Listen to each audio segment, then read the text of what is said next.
What's a day in Detroit really like? Hundreds of people use video cameras and smartphones to document life in the D during a 24-hour period in April. The project's called One Day in Detroit, and it's part of a larger effort to create an interactive archive and TV series on the future of the American city. Here's a glimpse at a day in Detroit. We are at the cutting edge of the effect of the end of the industrial age. The grandchildren of the 107,000 workers who were at Ford Rouge in 1950, are left in this debris. People are moving to Detroit for unique reasons, because they think that they can make a difference and because they think that they can try something a little bit different to solve a social problem. The wonderful thing here is that there's such an emphasis on creation and kind of this bootstrap mentality that everyone really seems to have. I claim to be no expert of the city of Detroit. I'm a student of the city.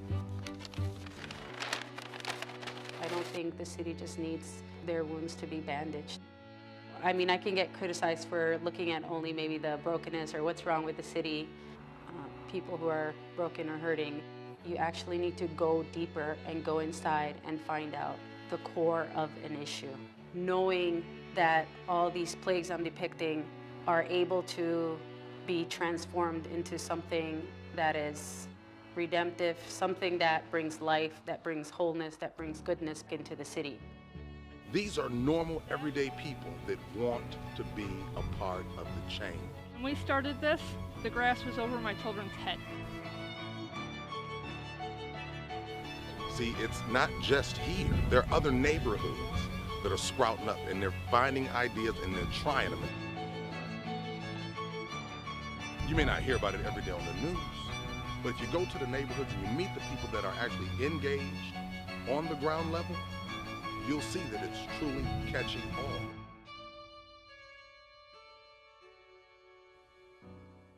I'm pleased to welcome Stephen McGee, local producer of the One Day in Detroit event, and Walter Marshall, a filmmaker and ambassador for the project. Welcome to American Black Journal. Boy, that film, just for that segment right there, is so powerful and gives you such a sense of the city. And not just, I always say this, that the city is not just the buildings that are here and the way it looks, it's the people who live here and what they do. And it's clear from that clip that you guys really capture that in this project. Well, thank you.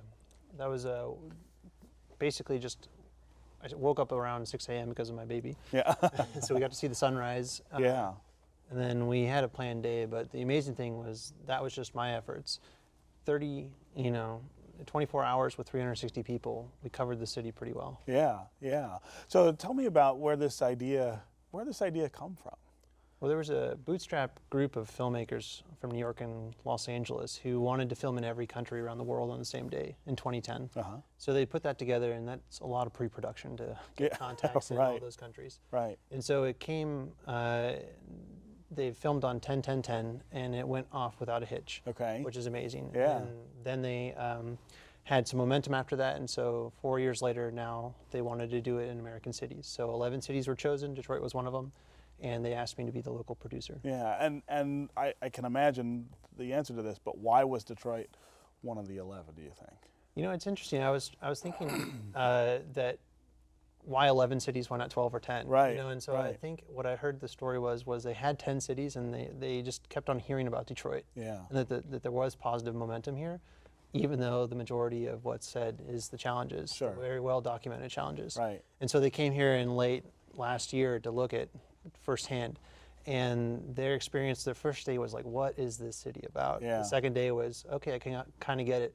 Third day was like, I want to move here. Yeah. And I think that's kind of the visual narrative that we need to tell the world, because it is, there is a visual offset by the challenges and the blight, plus the headlines that are sometimes focusing on the challenges. So to bring them into the point where, like, there's real people doing some pretty amazing block by block approach to bringing back our city is kind of the big effort from this project. Yeah.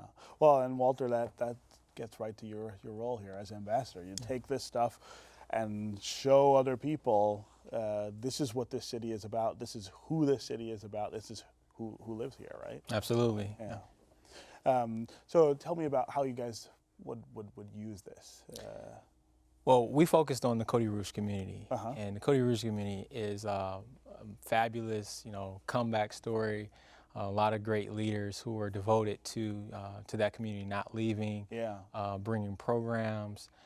So in doing a documentary on Cody High School, Stephen said, hey, we're doing this project. And I said, absolutely. So I use that as an opportunity to just, shoot as much as I possibly could in one day at Cody Rouge. So we followed some leaders and some other And businesses. so the documentary, that's interesting. I didn't know that. You're doing a documentary about Cody High School. That's correct. So, there's a lot of organizations that have come in and helped support and turn, like Cody High School was run by gangs. Right. Right. There's a lot of crime and, a lot of things. But, there are a lot of leaders just, passionate about the kids, and they're not giving up. So, like the Detroit Police, they have programs in there to prevent crimes and, just turn kids and give them other options. Yeah. So, we're very fortunate of and United Way is really United involved Way, in the that Skillman school. Foundation. They've divided it into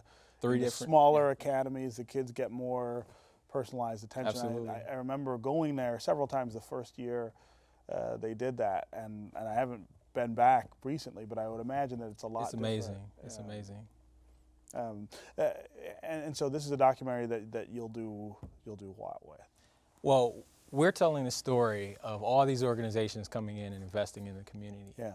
And when I came in and I met everyone, I just wanted to give them a voice. Yeah. So it was just to give them an opportunity to share their stories, like the Cody Alumni Association. There's it's a school with very important and rich history. Yeah, rich history, very rich.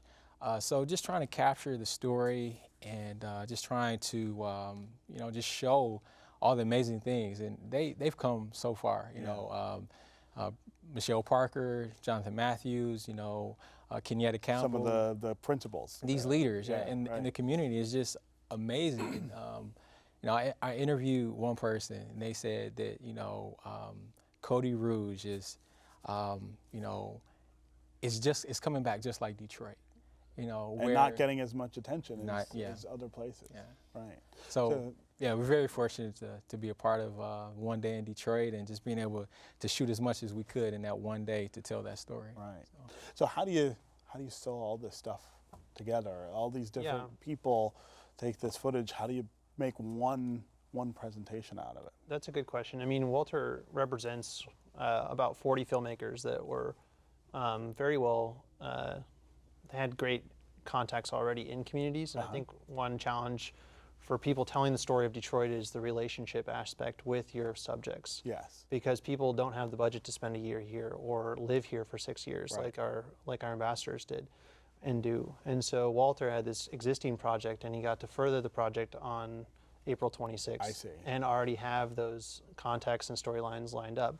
And so talking to every one of those filmmakers, I got to see kind of this broad scope of where Detroit's story was going, without really any intention of directing it anywhere, just trying to strengthen each individual aspect and make sure that geographically Detroit was also covered. Right. So looking at that kind of narrative geographically, as well as what the filmmakers wanted to focus on, I got to also see the holes in the areas and kind of strengthen those holes through people who had contacts in those neighborhoods, or by giving equipment like cell phone cameras in those areas, just to make sure that we were represented. So that you're showing the full Yeah, I mean, 140 square miles of stories. It's a big city, and it's larger than any other participating city.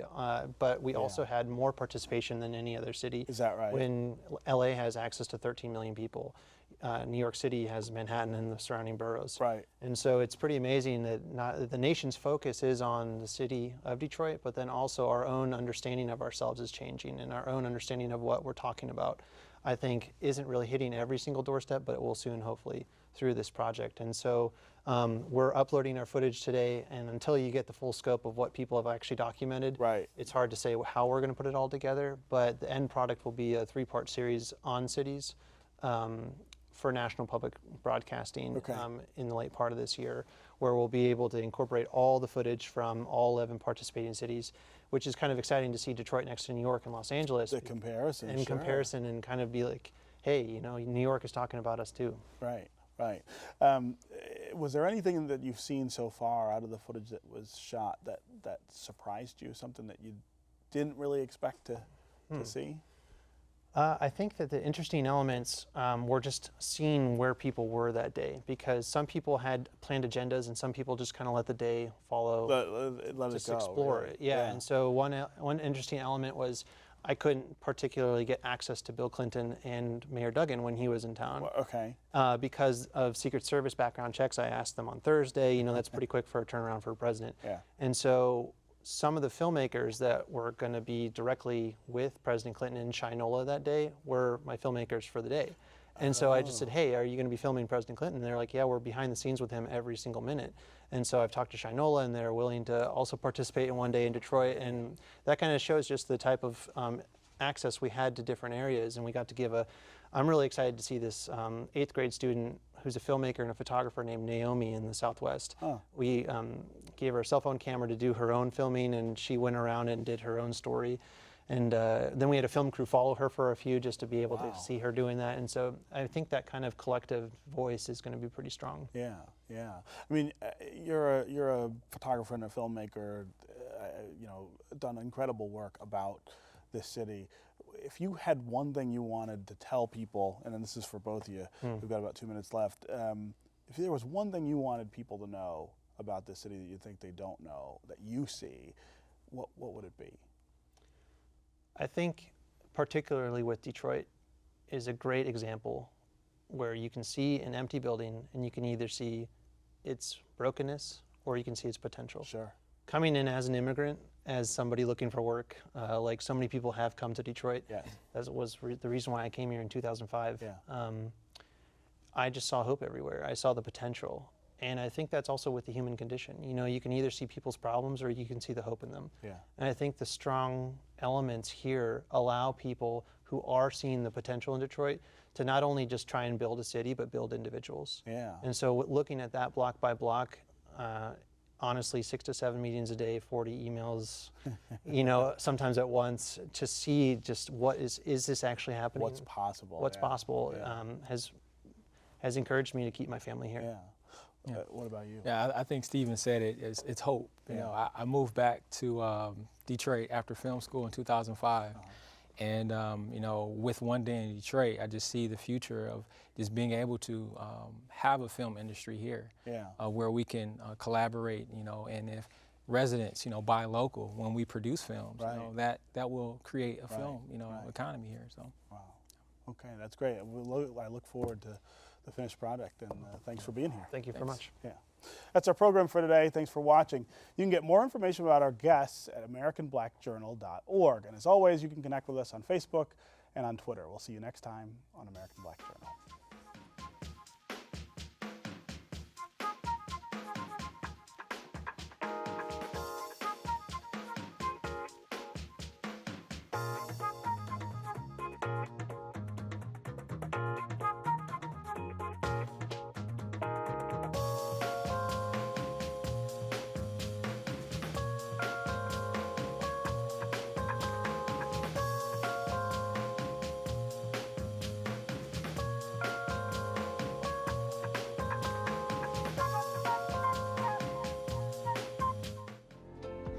This program is part of American Graduate.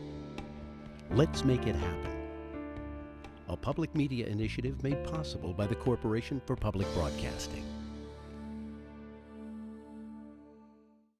At DTE Energy, we believe that we have a greater responsibility. We believe that being part of a community means being involved in the fabric of that community, investing time, effort, and resources in the communities we serve. DTE Energy Foundation is a proud sponsor of American Black Journal.